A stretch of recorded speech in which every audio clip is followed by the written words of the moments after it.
Hey, good morning. I'm horticulturist Gary Bachman. It's time for another daily dose of hort. If there's one insect that we all have here in the Deep South that really is a pain, a literal pain, they're fire ants.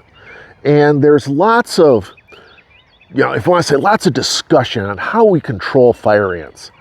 There's the kitchen chemistry of going out and putting grits on the fire ant mounds that kills them. I'm going to come back to that in a second. But the only really effective way of taking care of fire ants is using some of the commercial products, be it a fire ant bait, area bait. I like Over and Out myself.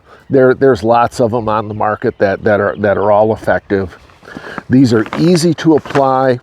I use my Scott spreader, set it at the number that they say on the bag, put it out on the lawn, and they're pretty darn effective at driving the fire ants out of your landscape.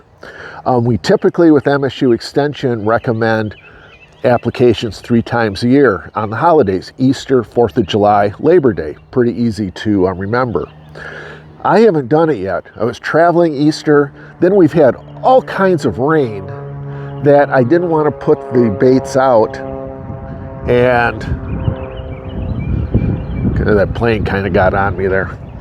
I didn't want to put the baits out when we had all the rain to wash everything away. So I'm going to be putting the fire ant baits out here later on today.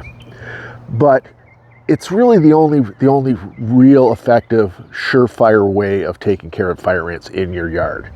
Now, I'm going to come back to using grits. Grits are not effective. People think that the ants will eat the grit blows up, and the ant, and then the ant explodes. While it really sounds good, it just doesn't work that way, because the worker ants don't eat solid food. They take the grits, which are carbohydrate, back into the mound, and then they feed the mound. So you're actually feeding the mound when you're putting grits on a fire ant mound. And besides, let me just end it with this. Why would you try to kill fire ants with something you feed your family for breakfast? Let's just leave it at that with that final thought. So thanks for joining us this morning, and we'll see you next time for another daily dose of hort.